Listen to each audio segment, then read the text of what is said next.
Hello everyone, this is the Science Chick and welcome to my video. Firstly, I would like to apologize for not being able to post yesterday. If it's not ISCOM, it's Telcom. But I am back and I'm really sorry that I wasn't able to post. I've however created a in case of emergency plan if this happens again. If I'm not able to post the video on that specific day, I will link a video of that topic on my community tab. This will allow you to still have the information you need for your exam and your prepping season. And also, I just alleviate my guilt for not able to provide you information during that time. I have a feeling this might happen again, so just as you know, if I'm not able to post, keep a lookout on my community tab and a video will most likely be available there. With that being said, let's get right into the topic of today's video. Today, we'll be discussing the female reproductive system. As I said in my first video, this section counts 27% of your paper 1. The topics that will be discussed today are the structure of the female reproductive system, oogenesis, as well as female puberty. The female reproductive system consists of the male-female sex organs, which is the ovaries, ducts, which are the fallopian tubes, the accessory organs, which is the uterus as well as the vagina, and the external genitalia, which is the vulva. As this table shows, each structure has its own function. You can see here that the ovaries is the site where the egg cells as well as the hormones estrogen and progesterone are produced. The fallopian tubes provide a pathway for the eggs to travel from the ovaries to the uterus and is the site of fertilization. Uterus houses and protects the embryo and the fetus during pregnancy, and it's lined with an endometrium. The endometrium is the site of implantation and produces the placenta during the pregnancy. The cervix plays an important part during childbirth as it stretches and opens, allowing for the baby to exit out of it.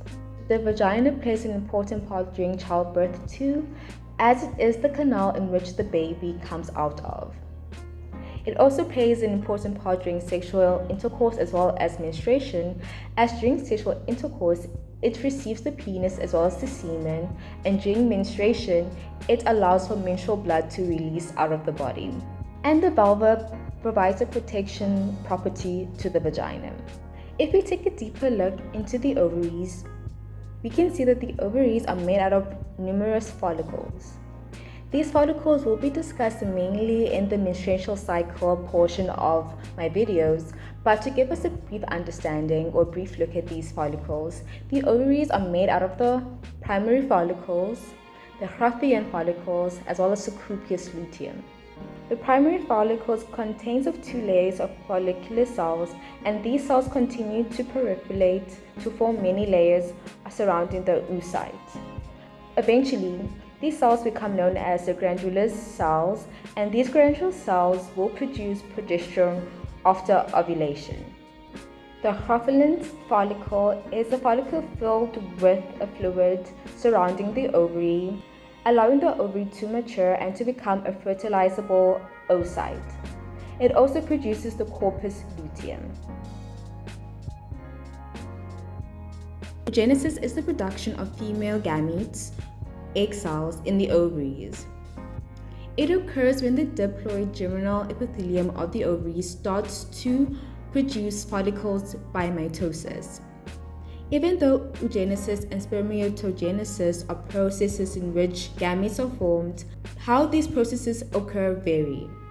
In oogenesis, the diploid germinal epithelial cell of the ovaries undergo a process of mitosis to form multiple follicles. This process happens before puberty.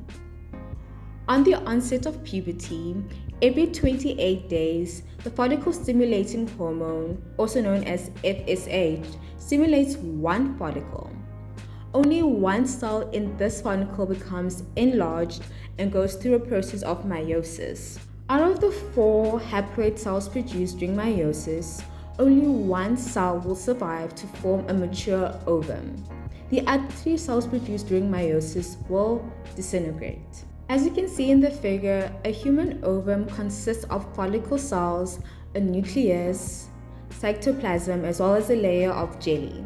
Nucleus contains the 22 autochromosomes as well as one sex chromosome, which is the X chromosome. The cytoplasm provides nutrients to the egg, allowing for its survival. And the jelly layer provides protection from the early developmental stages of the fertilized egg. Like in male puberty, female puberty occurs within the ages of 11 to 15. But again, this can vary between happening when someone is younger or when someone is older.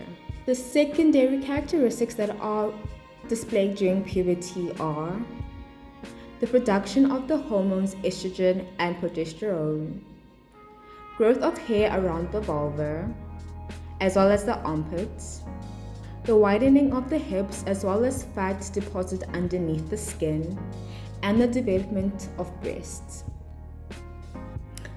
This is the female reproduction system section, and we're done.